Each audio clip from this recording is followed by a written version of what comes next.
The metal door slid open with a soft hiss. Kethtar stepped into Laboratory Module 1206-1.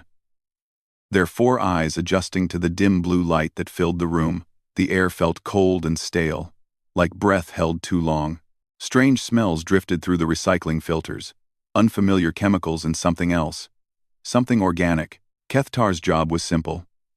Board the dead ships that drifted through space. Study whatever was left inside. Take samples. Write reports. Most of the time, they found nothing but bones and dust. Sometimes they found machines that still worked, but living things? Never. This ship was different though. The hull read USEC Endurance in symbols that looked almost like old Velnari script. The ship's power core still hummed with energy after cycles of floating in the void. That should have been impossible. Most species could only keep their ships running for maybe 20 cycles before everything broke down. This ship had been drifting for over 800 cycles. Kethtar walked deeper into the lab.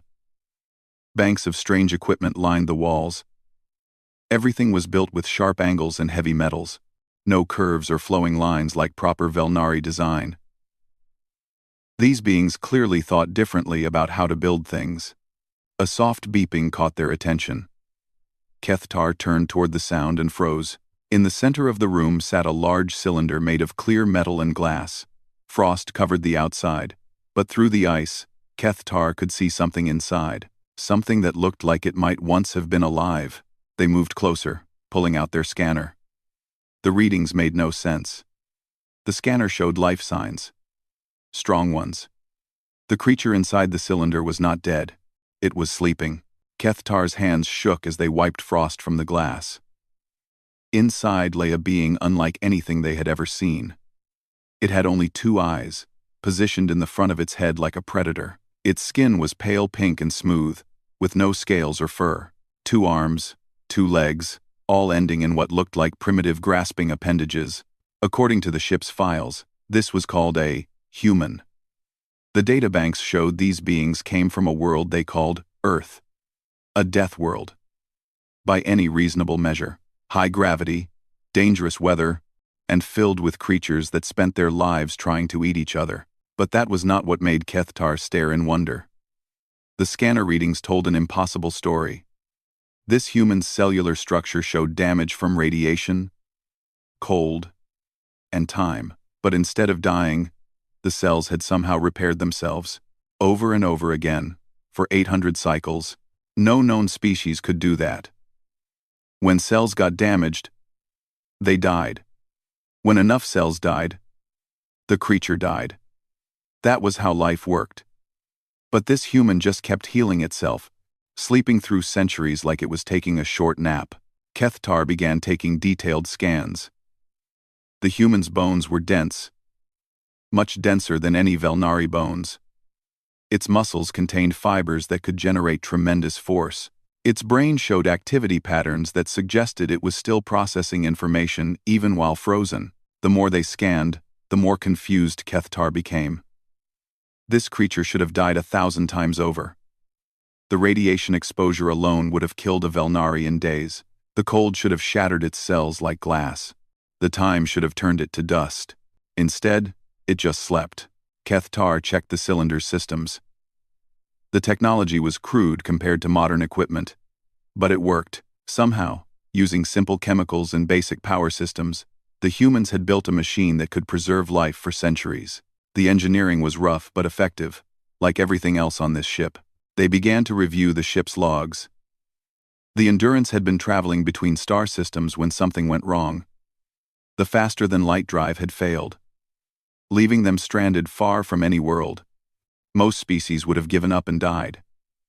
Instead, the humans had put most of their crew into these sleeping cylinders and tried to reach safety using only normal engines. It should have taken them 50 years to reach the nearest star system. But the ship had been knocked off course by solar winds and gravitational pulls. What should have been a 50-year journey had become an 800-year drift through empty space. Kethtar found records of other humans on the ship.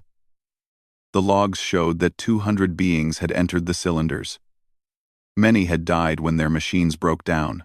Others had woken up when food ran low and chosen to end their lives rather than wake the others. One by one, they had sacrificed themselves to keep the remaining few alive. This human was the last one. The final survivor of a journey that had lasted longer than most civilizations.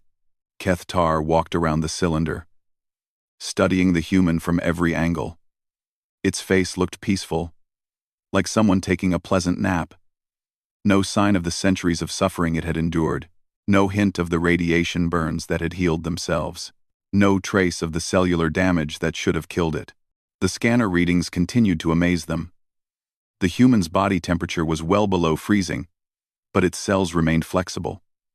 Its heart beat once every few minutes, just enough to keep blood flowing. Its brain consumed almost no energy, but the scans showed it was still dreaming. What did humans dream about? Kethtar wondered. Did this one know how long it had been sleeping? Did it dream of the home world it might never see again?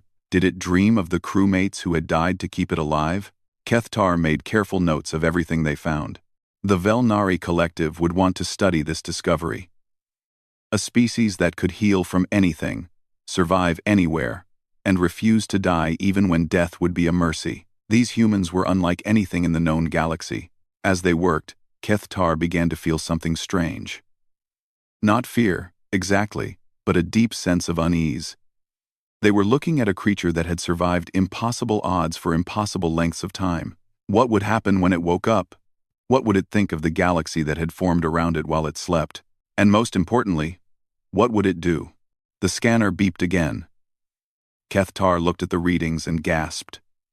The human's heart rate was increasing. Its brain activity was getting stronger. After 800 cycles of perfect sleep, something was changing. The human was starting to wake up. The cylinder began to hum. Lights that had stayed dark for centuries suddenly flickered to life. Kethtar stepped back, their scanner beeping wildly as the readings changed faster than they could follow. This was wrong. This was all wrong. The human should not be waking up. The cylinder's revival systems had been damaged for hundreds of cycles. Kethtar had checked the logs. The automatic wake-up protocols had failed long ago. Nothing should be able to bring the human out of its frozen sleep. But the human was waking up anyway. Steam began to rise from the cylinder as the temperature slowly increased. Ice crystals melted and ran down the glass like tears. The human's chest began to rise and fall more often. Its heart rate climbed from 1 beat per minute to 5, then 10, then 20. Kethtar checked their scanner again. The human's brain activity was exploding with new patterns. Not just the simple rhythms of sleep, but complex waves that showed thinking and planning. After 800 cycles of dreams, the human mind was coming back online. The cylinder opened with a soft hiss. The human's eyes opened. 2 simple eyes. Not the 4 that Kethtar was used to, but they moved with purpose and intelligence. The human looked around the room, taking in details with quick glances. When its eyes met Kethtar's, there was no panic, no confusion, just calm evaluation. The human sat up slowly. Water and melting ice ran off its pale skin. It should have been weak after so much time asleep. Most beings needed days to recover from even short periods in cryosleep, but this human just stretched its arms and looked around like it had only been napping for a few hours. How long? The human asked. Kethtar almost dropped their scanner. The human was speaking. Not only that, but it was speaking in perfect galactic common. How could a creature that had been asleep for 800 cycles know a language that had only been invented 300 cycles ago? What? Kethtar managed to say. The human repeated the question, this time more slowly. How long have I been asleep? Kethtar looked at their scanner, then back at the human. 847 cycles. Your ship has been drifting for 847 cycles. The human nodded like this was just another piece of information to file away. No shock, no despair, just acceptance. My crew? I'm sorry. The logs show that the others, they did not survive. For just a moment, something passed over the human's face. Pain, maybe, or loss. But it was gone so quickly that Kethtar almost missed it. The human just nodded again. I'm Commander Sarah Chen, Earth Fleet. And you are? Kethtar, research xenobiologist for the Velnari Collective. The human called Sarah Chen climbed out of the cylinder. She should have stumbled. She should have fallen. Her muscles should have been weak from centuries of not moving. Instead, she stood steady and strong. She looked around the room like she was checking to make sure everything was still where she had left it. Velnari, Chen said, testing the word. I don't know that species. New to the galactic community? New? Kethtar was confused. The Velnari have been part of the Galactic Council for 600 cycles. The Galactic Council? Chen raised one eyebrow. That's interesting. When I went to sleep, there were maybe 12 species that had met each other. Now, there's a whole council? She started walking around the lab, touching equipment and checking displays. Everything she touched seemed to respond to her, even though the systems had been designed by her own species. How could she make 800-year-old technology work just by touching it? You said the Velnari Collective, Chen continued. That suggests you're not independent anymore. Who conquered you? The question hit Kethtar like a physical blow. How had this human known? How had it guessed that the Velnari were no longer free? The Krovar Empire, Kethtar said quietly. 3 cycles ago. Chen stopped walking and turned to look at Kethtar directly. Krovar. Tell me about them. They are warriors, very advanced technology, very strong military. They have conquered 47 species in the last 50 cycles. 47 species. Chen's voice was flat. And everyone just let them do it? What choice did we have? Their ships are faster than ours. Their weapons are stronger. Their soldiers are trained from birth to fight. Most species surrender as soon as the Krovar arrive. Chen walked over to a wall panel and started pressing buttons. The panel should not have responded to her touch. It was Velnari technology, designed to work only with Velnari biosignatures, but somehow, it came to life under her fingers. Interesting, she said, studying the readouts. Your ships use quantum tunnel drives. Very efficient. Your weapons are plasma-based. High energy output. Your soldiers are trained for defensive operations. She looked at Kethtar. But you never learned to fight dirty. Did you? Fight dirty? Chen smiled. It was not a pleasant smile. Humans spent most of our history fighting each other. We got very good at it. When the Krovar showed up at Earth, they thought it would be easy. After all, we were just one species on one world. What could we do against an empire that controlled half the galaxy? She pulled up more displays on the wall panel. Somehow, she was accessing systems that Kethtar had not even known existed. The Krovar had better ships, better weapons, better training. They had every advantage except one. Chen's smile got wider. They thought like Krovar. They expected us to think like Krovar too. Stand up, fight fair, win or lose with honor. But humans don't fight fair? Kethtar asked. Humans fight to win, Chen said. We don't care about honor. We don't care about rules. We care about making sure our families go home safe at the end of the day. The Krovar learned that the hard way. She found what she was looking for on the displays. There. Your ship's communication system. Still works. But barely. We need to boost the signal if we want to contact anyone. Kethtar watched in amazement as Chen began pulling panels off the wall. She worked with tools that should have been unfamiliar to her.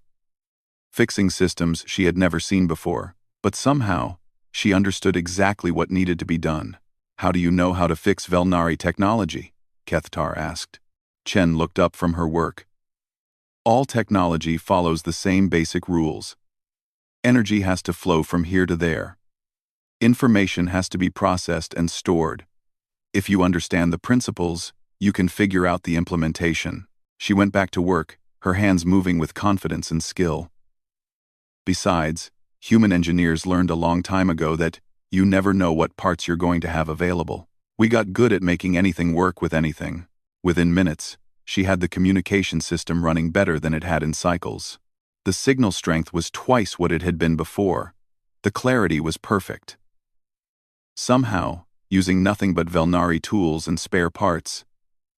This human had improved Velnari technology. There, Chen said, standing up and brushing dust off her hands. Now we can talk to whoever you need to talk to. She looked at Kethtar with those two predator eyes. The question is, who do you want to call? Your Krovar masters, or someone who might actually help? Chen moved toward the laboratory door with smooth, confident steps. Kethtar followed. Their scanner still showing readings that made no sense. The human's body temperature had returned to normal in minutes instead of hours. Her muscle coordination was perfect, despite centuries of not moving. Everything about her recovery violated basic biology. Come on, Chen said over her shoulder. Let me show you what 200 humans can do when they really don't want to die. They walked through corridors that looked nothing like the plans in the ship's original design files. What had once been simple passages were now filled with pipes, cables, and machinery that hummed with quiet purpose. Everything was connected to everything else in ways that should not have worked. This used to be the crew quarters, Chen explained, pointing to rooms that were now filled with strange equipment. When the FTL drive failed, we knew we had to choose. Keep living spaces for people who were awake, or convert everything to keep the ship running. Easy choice. Kethtar looked into one of the rooms. Banks of processors lined the walls, but they were not normal ship computers. They looked like they had been built from entertainment systems, medical equipment, and kitchen appliances all wired together. The setup was completely wrong by any engineering standard. But the displays showed it was running perfectly. How does this work? Kethtar asked. Entertainment computers are really just specialized processing units, Chen said. Medical scanners have excellent sensor arrays. Kitchen systems have precise temperature and chemical controls. Wire them together the right way, and you get a computer that can run life support for the whole ship. She led them deeper into the ship.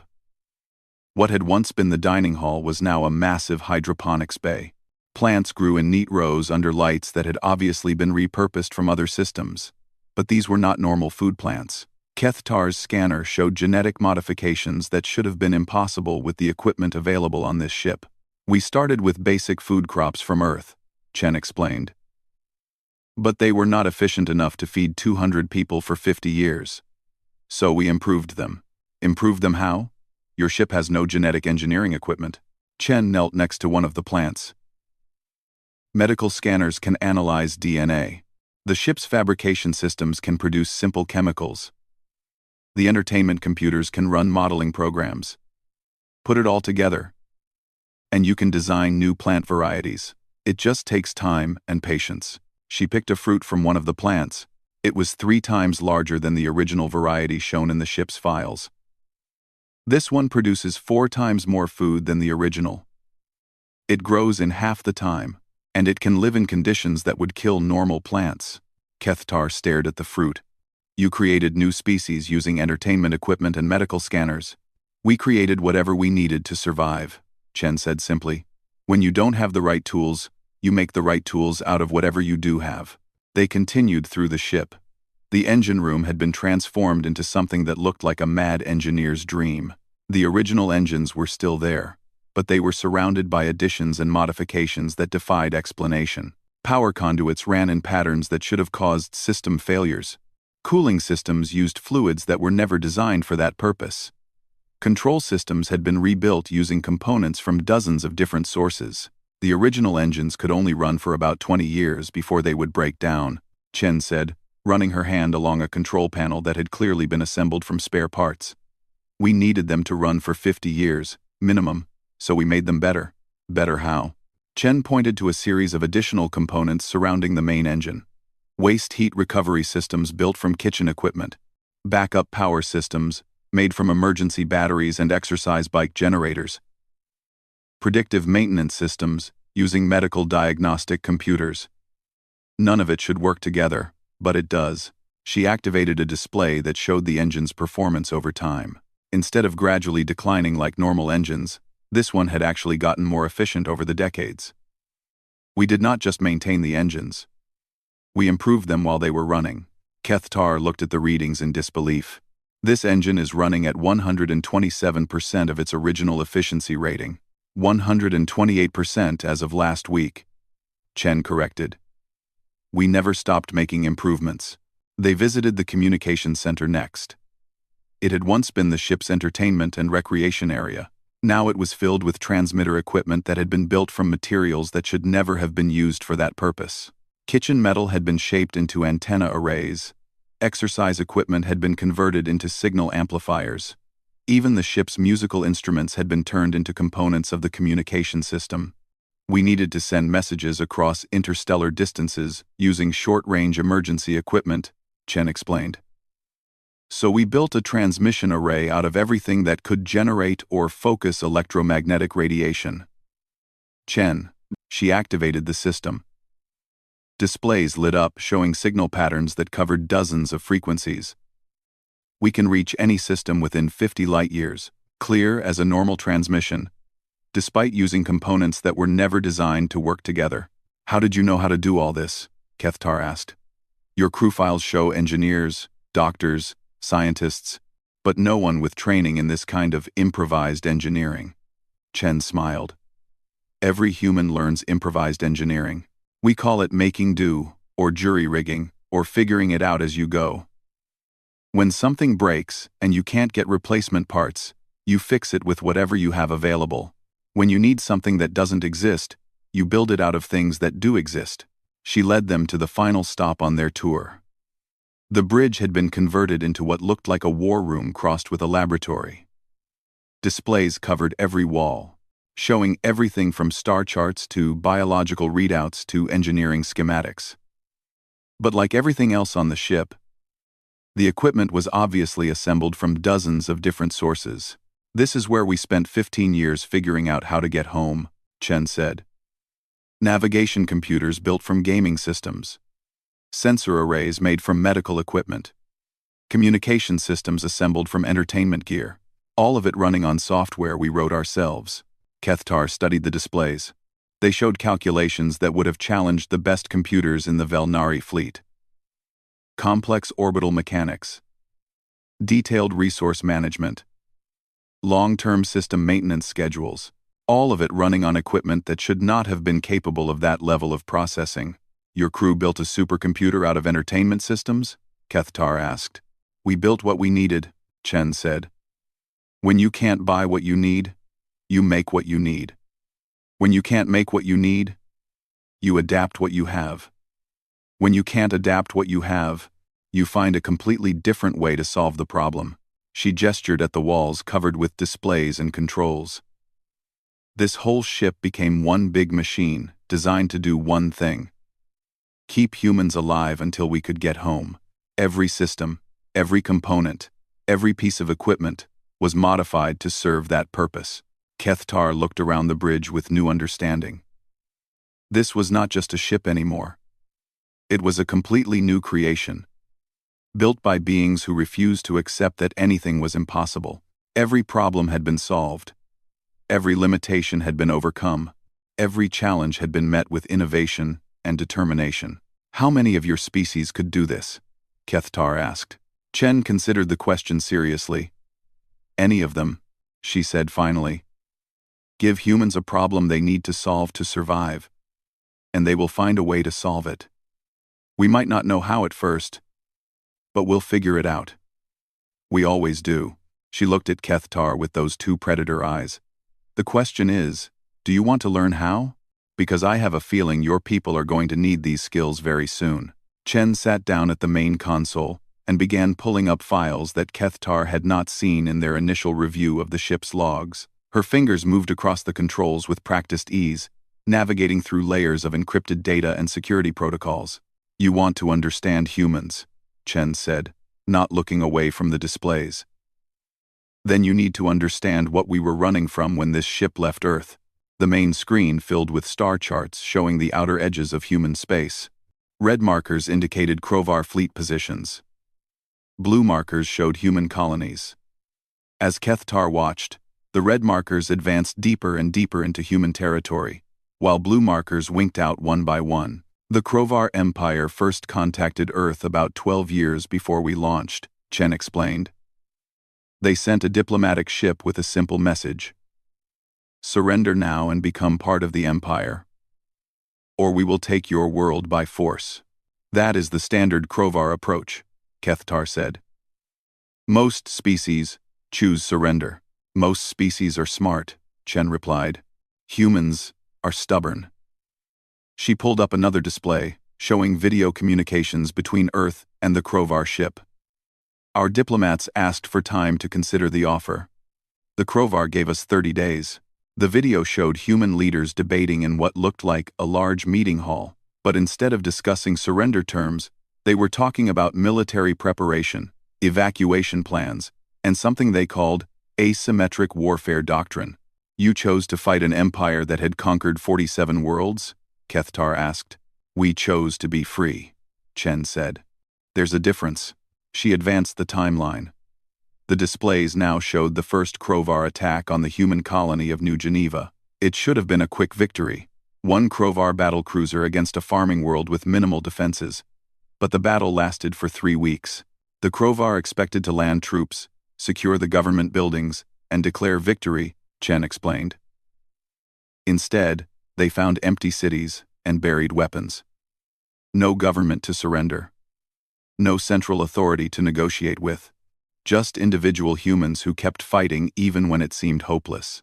The battle recordings showed Krovar soldiers advancing through human cities, only to come under attack from civilians using improvised weapons. Farmers with hunting rifles, factory workers with repurposed industrial equipment, even children throwing homemade explosives. This is irregular warfare, Kethtar observed. The Krovar are not trained for this type of combat. Exactly, Chen said. The Krovar fight like warriors. Honorable combat between military forces. Clear objectives. Defined victory conditions. Respect for surrender. Humans fight like survivors. We use whatever works, attack any target that helps us win, and never stop fighting until the enemy gives up. She showed them recordings from the second Krovar attack. This time against the industrial world of Armstrong Station. The Krovar brought 10 ships and expected to overwhelm human defenses through sheer firepower. Instead, they found orbital minefields made from modified cargo containers, defense satellites built from construction equipment, and weapons platforms that had been assembled from civilian manufacturing systems. Your people turned their entire industrial base into weapons production? Kethtar asked. We turned everything into weapons, Chen corrected. Cargo ships became missile carriers. Passenger transports became troop carriers.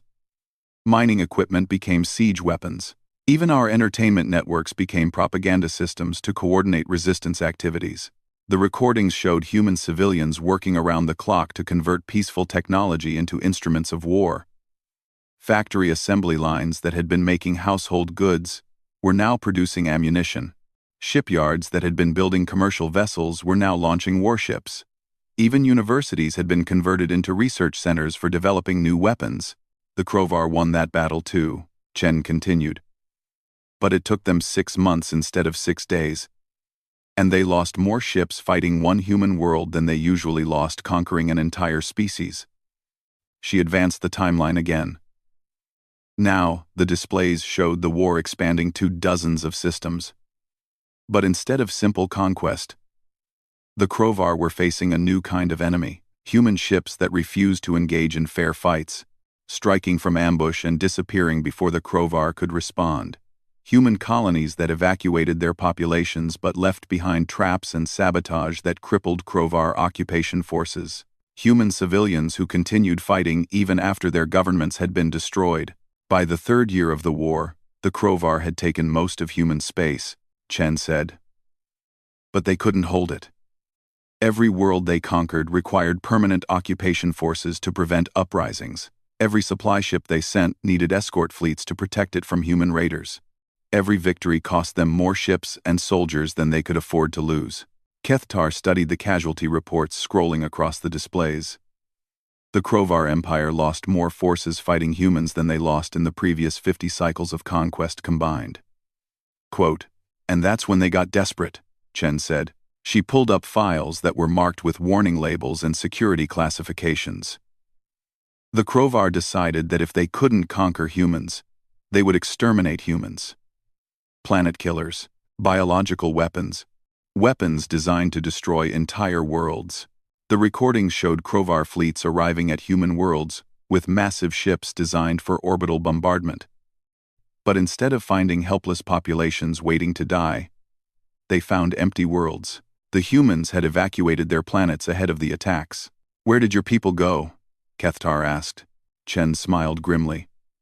"Everywhere. Colony ships scattered to 1,000 different systems. Generation ships launched toward distant galaxies. Sleeper ships like this one sent out to establish new settlements wherever they could survive. The Krovar could destroy human worlds, but they couldn't destroy the human species." She showed them the final phase of the war. Human ships emerging from hiding to attack Krovar supply lines.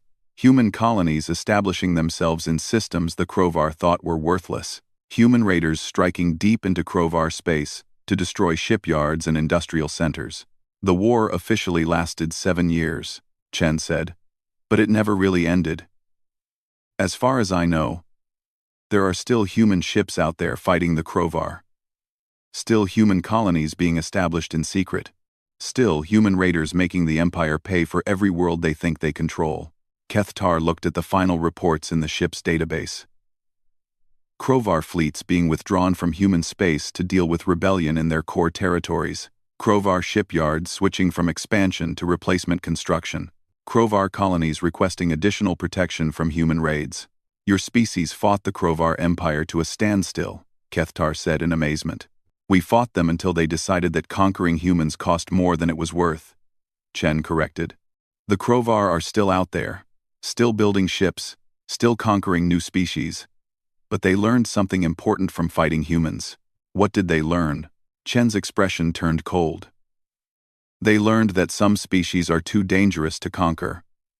Some fights cost more than victory is worth. Some enemies never surrender, no matter how badly they're beaten." She stood up from the console and looked directly at Kethtar. "The Krovar learned that humans don't just fight to win. We fight to make sure that anyone who attacks us regrets it for the rest of their lives." She gestured at the displays, showing the scattered human fleets still harassing Krovar positions. 7 years of war with humans cost the Krovar Empire more ships, more soldiers, and more resources than the previous century of expansion. They're still paying that price today. Kethtar thought about their own people, conquered so easily by the Krovar. "Your species resisted for 7 years. The Velnari surrendered after 7 days. The Velnari are peaceful," Chen said gently. "You build beautiful things. You create art and music and literature. You make the galaxy a better place. That's important work." She paused, looking at something far beyond the walls of the ship. "But sometimes, peaceful people need someone to fight for them. Someone who's willing to do the ugly, brutal work that peace requires." Chen turned back to Kethtar with those predator eyes. "The question is, are you ready to stop being peaceful?" Kethtar stood in silence, processing everything they had learned. The human waited patiently, not pushing for an answer, not demanding a choice, just standing there with calm confidence, as if she already knew what decision would be made. The scanner in Kethtar's hands beeped softly, a message from their Krovar supervisor, demanding a status report. "Standard procedure when investigating derelict ships. Report findings. Submit samples. Return to base." Simple orders that had never seemed complicated before. But everything was complicated now. "I should report this discovery to my supervisors," Kethtar said quietly. "A human ship. A surviving human. This information would be valuable to the Krovar Empire." Chen nodded. "Yes, it would be. They'd want to study me. Learn how humans survived so long in cryo-sleep. Maybe develop better preservation technology for their own forces." Remember, she moved to a wall panel and began making adjustments to the ship's systems. Her hands moved with practiced efficiency, turning the Endurance from a drifting hulk into a functioning vessel. They'd also want to know if there are other human ships out there, other survivors who might still be fighting their scattered war. Kethtar watched as Chen brought system after system online. Engines that should have been dead for centuries hummed to life. Navigation computers that should have been obsolete calculated current star positions. Communication arrays that should have been broken began scanning for signals. But you know what the most valuable thing would be? Chen asked, still working at the controls. What? Learning how humans think. How we solve problems. How we turn impossible situations into victories. Chen looked over her shoulder at Kethtar. The Krovar would love to understand that. Use it to make their own forces more effective. The scanner beeped again. Another message from the Krovar supervisors. This one, more demanding. Report status immediately. Failure to respond would result in disciplinary action. Kethtar's 4 hands shook as they held the scanner. Such a simple choice. Follow orders and report the discovery. Or commit treason by helping an enemy of the Empire. One choice led to safety and continued existence. The other led to certain death if they were discovered. Why are you not trying to convince me? Kethtar asked. Why are you not arguing for your freedom? Chen paused in her work and turned to face Kethtar fully. Because the choice has to be yours. If I convince you to help me, then you're just following new orders from a different master. That's not freedom. That's just changing which leash you wear. She gestured around the ship.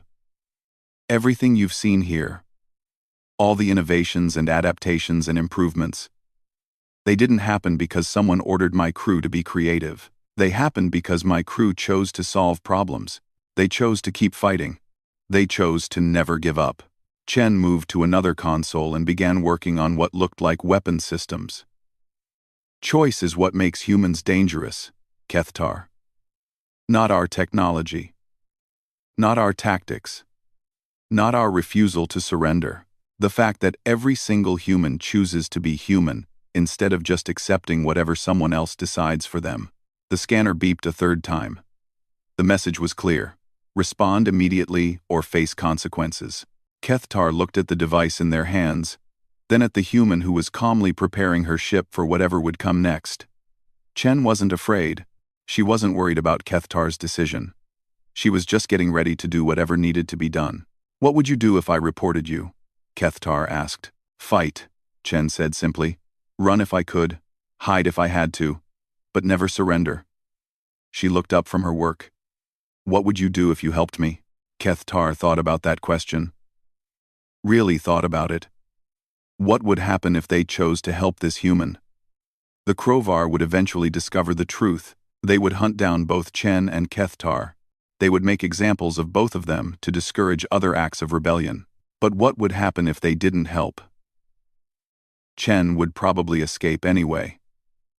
Humans were too clever and too stubborn to be easily caught. But Kethtar would go back to their life as a research tool for an empire that had conquered their people. They would spend the rest of their existence cataloging the failures of dead civilizations, while their own culture slowly died under Krovar rule. Chen had stopped working and was watching Kethtar with patient interest, not judging, not pressuring, just waiting to see what choice would be made. The Velnari have a saying, Kethtar said slowly. A tree that bends in the wind survives while the rigid tree breaks. We have always believed that survival comes from adapting to whatever forces we cannot control. That's wise, Chen said. Flexibility is important for survival, but humans have a different approach. Kethtar continued. You don't just bend in the wind. You change the direction of the wind itself, Chen smiled. Sometimes, when the wind is blowing the wrong way. Kethtar looked at the scanner one more time. The messages from their Krovar supervisors were getting angrier and more threatening. Soon, they would send ships to investigate why their researcher was not responding. Kethtar made their choice. They dropped the scanner on the floor and crushed it under their foot. What do you need me to do? Kethtar asked. Chen's smile grew wider. Help me send a message.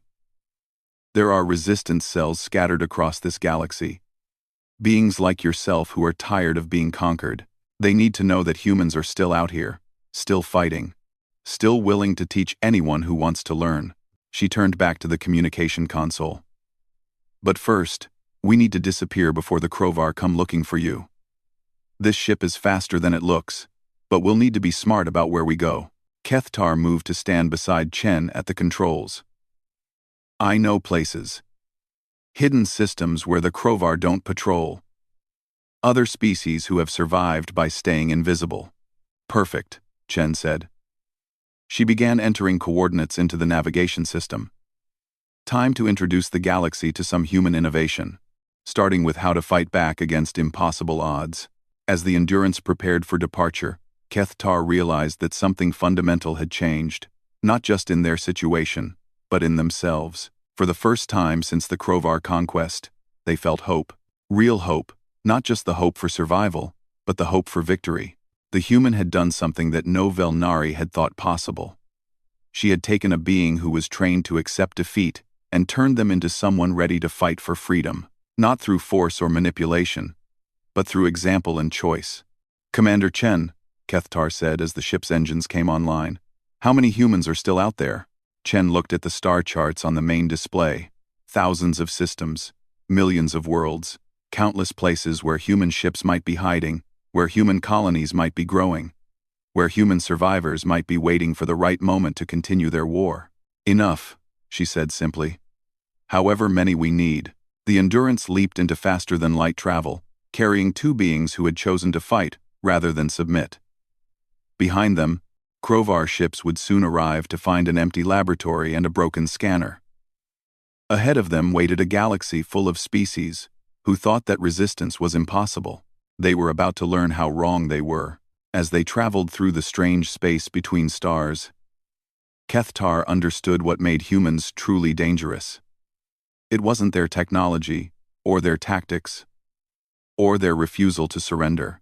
It was their ability to make other beings believe that freedom was possible, even when all evidence suggested otherwise. Humans didn't just survive impossible situations. They convinced everyone around them to survive impossible situations too. And that, Kethtar realized, was how you changed the galaxy.